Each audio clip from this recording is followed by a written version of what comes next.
ایک روایت ہے مسلم شریف میں جس میں اللہ کے نبی علیہ السلام نے 7 بڑے گناہوں کا ذکر فرمایا اور ان 7 بڑے گناہوں کا ذکر فرماتے ہوئے یہ ذکر فرمایا کہ پاک باز پاک دامن عورتوں پر تہمت لگانا برائی کے عمل کی یعنی زنا کی، پاک دامن عورتوں پر زنا کی تہمت لگانا یہ بھی کبیرہ گناہ ہے، بڑا گناہ ہے۔ ہاں یہ زنا کی تہمت چاہے کسی عورت پر لگائی جائے چاہے کسی مرد پر لگائی جائے یہ گناہ ہے اور کبیرہ گناہ ہے۔ اور آپ کے علم میں ہوگا سورۃ النور کے آغاز میں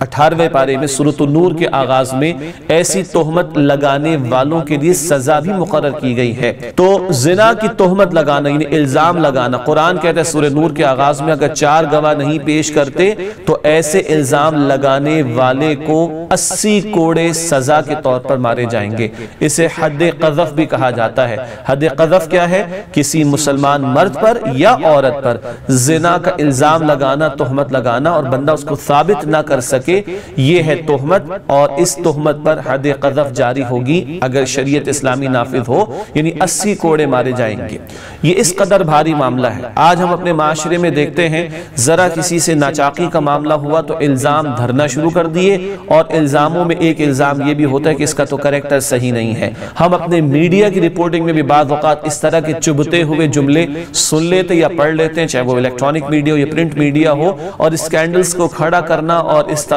کسی کی عزت کو اچھالنے کی کوشش کرنا، یہ زبان زد عام باتیں ہمارے معاشرے میں دکھائی دیتی ہیں۔ جبکہ بات یہ ہے قرآن حکیم ایک مسلمان مرد ہو یا عورت اس کی عزت کو اس قدر اہم قرار دیتا ہے کہ اگر تم کسی پر الزام لگا رہے ہو تو سوچ سمجھ کر لگانا۔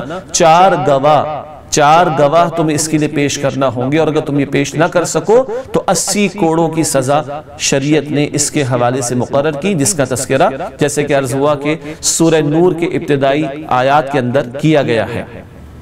آج ہم اپنے معاشرے پر نگاہ ڈالنے کی کوشش کریں، کس طرح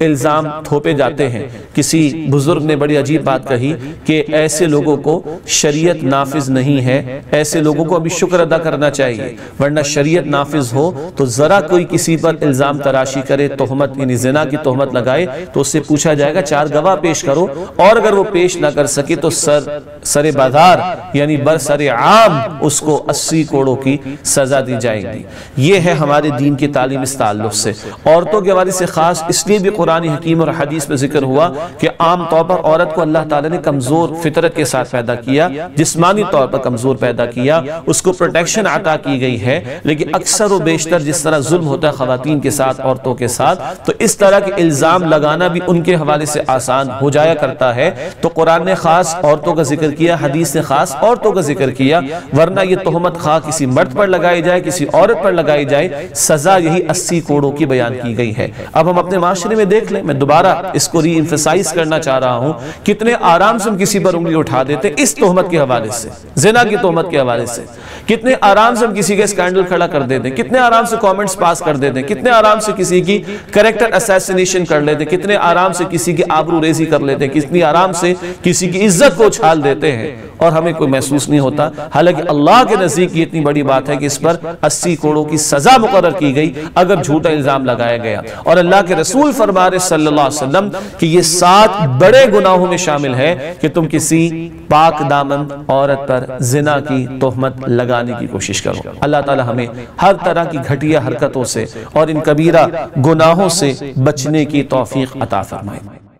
سبسکرائب کیجئے ہمارے چینل اور دبائیے بیل کا آئیکن تاکہ آپ کو ریگولر نوٹیفیکیشن اپڈیٹس مل سکے۔